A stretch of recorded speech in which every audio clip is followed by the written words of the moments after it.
सुरक्षेसाठी आमदार आशुतोष काळेंनी दिला हेल्पलाईन नंबर।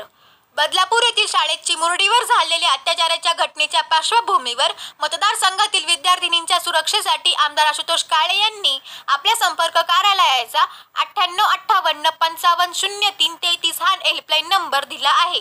त्या हेल्पलाईन नंबरवर विद्यार्थिनींना तात्काळ मदत उपलब्ध होणार असून त्यामुळे विद्यार्थिनींच्या पालकांची मोठी चिंता मिटणार आहे।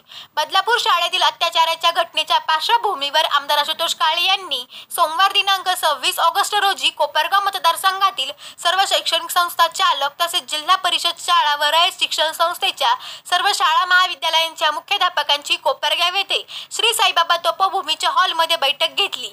यावेळी उपस्थितांना मार्गदर्शन करून हेल्पलाईन नंबर बाबत सविस्तर माहिती दिली।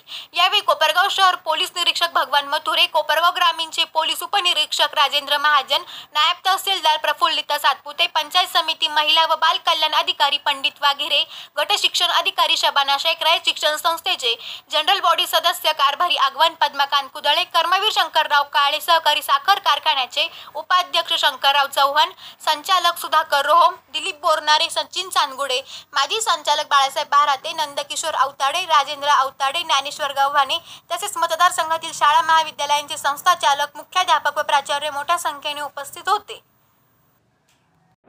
सर्व प्राथमिक, माध्यमिक, ज्युनियर, सिनियर कॉलेजेस आणि शाळा यांचे मुख्याध्यापक, प्राचार्य या ठिकाणी बोलवण्यात आलेले होते आणि यांनी काय काय खबरदारी किंवा काय काय पद्धतीने प्रशिक्षण विद्यार्थी आणि पालक यांना दिलं पाहिजे किंवा यांच्या ज्या काही गोष्टी आहेत कशा त्याच्यामध्ये विद्यार्थिनींनी याच्यामध्ये कोणावर काही अत्याचार झाला तर समोर आलं पाहिजे किंवा कशा लक्षात घेतल्या पाहिजे त्याच्याबद्दलचं माहिती किंवा प्रशिक्षण या ठिकाणी शिक्षक त्या ठिकाणी देणार आहेत। त्यांना ते सर्व गोष्टी सांगितल्या गेलेल्या आहेत आणि शासनाने पण याच्यामध्ये सर्व शिपायापासून मुख्याध्यापक असेल सगळ्यांचं पोलीस व्हेरिफिकेशन हे या ठिकाणी कंपल्सरी केलेलं आहे।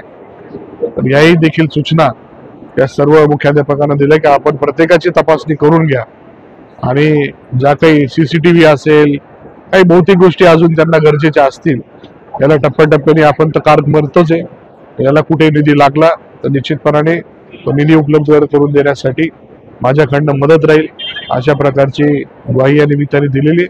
तर आपण जर पाहिलं तर या ठिकाणी अनेक शिक्षकांनी सांगितलं की जे रोड रोमिओ आहे त्याचबरोबर बसताना परिसरामध्ये बघितलं तर अनेक रोड रोमिओ असतात। पोलीस प्रशासनाला काय आपण सूचना करणार?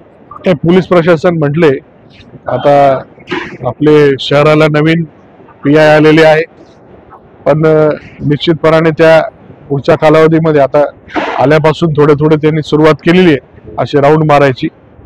प्रत्येक शाळेच्या सोडण्याच्या भरण्याच्या वेळेस ते थोडं तिथे काय म्हणता का पेट्रोलिंग वगैरे असं करतील जेणेकरून असे जे काही प्रकार शाळेच्या सुटण्याच्या भरण्याच्या वेळेस होतात ते टाळण्यासाठी त्या ठिकाणी ते योजना करतील। आज रोजी तालुक्याचे सन्माननीय लाडके आमदार साहेब आशुतोषजी काळे साहेब यांनी तालुक्यातील सर्व प्राथमिक, माध्यमिक, अनुदानित, विनाअनुदानित इंग्रजी माध्यमाच्या सर्व शाळांच्या 272 शाळांच्या मुख्याध्यापकांची सहविचार सभा आयोजित केली होती। बदलापूरची जी घटना घडलेली आहे तर आपल्या तालुक्यामध्ये मुलींची सुरक्षितता काय आहे, शाळांमध्ये काय सुरक्षित वातावरण आहे नाही, काय अडीअडचणी त्या प्रत्येक शाळेकडून त्या समजून घेतल्यात, प्रत्येक शाळेचा आढावा घेतला, खाजगी प्राथमिक, माध्यमिक, अनुदानित शाळांच्या अडचणी काय आहेत, भौतिक सुविधा काय आहेत आणि त्या बाबी समजून घेऊन त्याच्यावर आपल्याला उपाययोजना काय करता येतील त्यासाठी त्यांनी तर खरं तर माननीय PI साहेबांनाही आमंत्रित केलं। सर्व प्रशासन इथे बोलावलं, माननीय तहसीलदार मॅडम असतील, सर्व प्रशासन इथं आल्यामुळे सर्व बाबींवर काय आपल्याला लगेच उपाययोजना करता येतील आणि सर्वांनी त्यासाठी मार्गदर्शन केले। माननीय PI साहेबांनी पण सांगितलं की आपल्याला कशी उपाययोजना करता येईल यासाठी आपल्याला CCTV कसे बसवले पाहिजे शाळांमध्ये आणि माननीय आमदार महोदय साहेबांनी पण सांगितलं की आपण यासाठी सर्वच शाळांना जे आपल्याला गोष्टी देणं शक्य आहे, उपाययोजना करणं शक्य आहे त्यासाठी त्यांनी त्यांचा वैयक्तिक मोबाईल नंबर सर्व शाळांना दिला। हे पहिल्यांदा घडतंय म्हणजे मुख्याध्यापकांपर्यंत माननीय आमदार साहेबांचा नंबर जाणं आणि त्यांच्या अडीअडचणी त्या फोनवर तुम्ही कॉल करू शकता, अडीअडचणी मांडू शकता हे त्यांनी सांगितलं। निश्चितच आमच्या सर्व शिक्षण विभाग पंचायत समितीच्या वतीने मी त्यांचे मनपूर्वक आभार मानते। धन्यवाद।